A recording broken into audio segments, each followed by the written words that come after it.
বাহরাইনে একটি পদে প্রবাসীদের নিয়োগ বন্ধে নতুন প্রস্তাবনা সংসদে।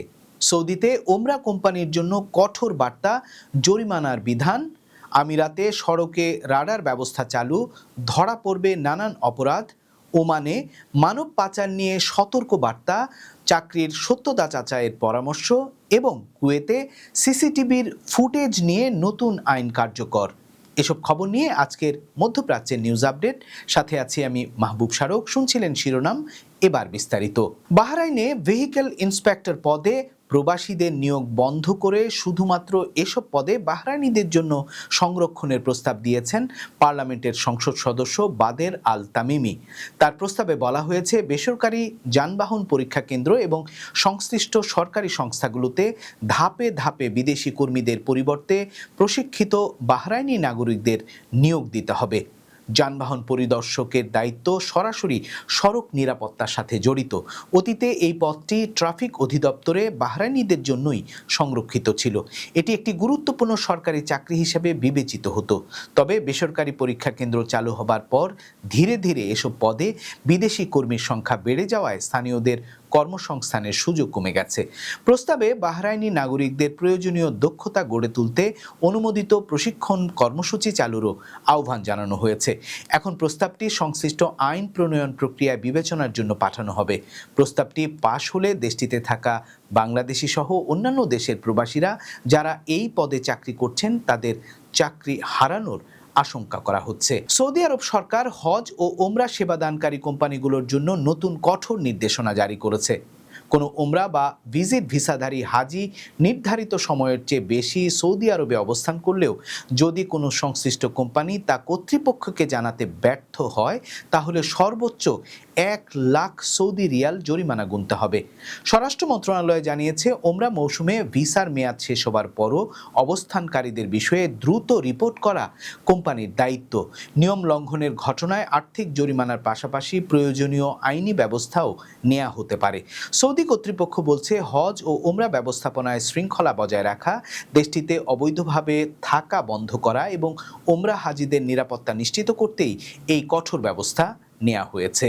আমিরাতের দুবাইয়ে পুলিশ সড়ক নিরাপত্তা জোরদার করতে অত্যাধুনিক এআই ভিত্তিক রাডার ব্যবস্থা চালু করেছে। এই স্মার্ট রাডার শুধু অতিরিক্ত গতি নয়, চালকের বিভিন্ন ধরনের ট্রাফিক আইন লঙ্ঘনও অটোমেটিক শনাক্ত করতে পারবে। কর্তৃপক্ষ জানিয়েছে, বর্তমানে এই প্রযুক্তি 8 ধরনের ট্রাফিক অপরাধ শনাক্ত করতে সক্ষম। এআই রাডারে অতিরিক্ত গতিতে গাড়ি চালানো, লাল বাতি অমান্য করা, লেন শৃঙ্খলা ভঙ্গ, মোবাইল ফোন ব্যবহার করে গাড়ি চালানো, সিট বেল্ট না বাঁধা, জরুরি লেনের অপব্যবহার, অতিরিক্ত শব্দ করে এমন পরিবর্তিত যানবাহন চালানো এবং অনুমোদনের বাইরে অতিরিক্ত কালো টিনযুক্ত গাড়ি শনাক্ত করা, এসব কিছুই ধরা পড়বে এই রাডার ক্যামেরায়। এসব অপরাধের জন্য জরিমানা, ব্ল্যাক পয়েন্ট এবং কিছু ক্ষেত্রে গাড়ি জব্দ করারও ব্যবস্থা রয়েছে। দুবাই পুলিশ বলছে, এই প্রযুক্তির মূল উদ্দেশ্য বেশি জরিমানা আদায় নয়, বরং দুর্ঘটনা কমানো এবং সড়কে নিরাপত্তা নিশ্চিত করা। এ বিষয়ে প্রবাসী বাংলাদেশিদেরও সতর্ক থাকা উচিত। এর মাধ্যমে আইন প্রয়োগ আরও কার্যকর এবং চালকদের ট্রাফিক নিয়ম মেনে চলার প্রবণতা বাড়বে বলেই আশা করছে দেশটির কর্তৃপক্ষ। ওমানে ভুয়া চাকরির প্রলোভন এখন মানব পাচার চক্রের অন্যতম অস্ত্র হয়ে উঠেছে। 30 জুলাই বিশ্ব মানব পাচার বিরোধী দিবস উপলক্ষে দেশটির কর্তৃপক্ষ জানিয়েছে, অপরাধগুলো হচ্ছে সামাজিক যোগাযোগ মাধ্যমে এবং বিজ্ঞাপনের মাধ্যমে। অনলাইন প্ল্যাটফর্মে আকর্ষণীয় চাকরির বিজ্ঞাপন দিয়ে মানুষকে বিদেশে নিয়ে গিয়ে জোরপূর্বক শ্রম, সাইবার প্রতারণা এবং অন্যান্য অপরাধমূলক কাজে বাধ্য করছে। মানব পাচার শুধু একটি আইনের লঙ্ঘন নয়, এটি মানুষের স্বাধীনতা ও মৌলিক অধিকারের উপর সরাসরি আঘাত। ওমানের প্রণীত নতুন আইন মানব পাচারের নতুন কৌশল মোকাবেলা এবং ভুক্তভোগীদের সুরক্ষা আরও জোরদার করেছে।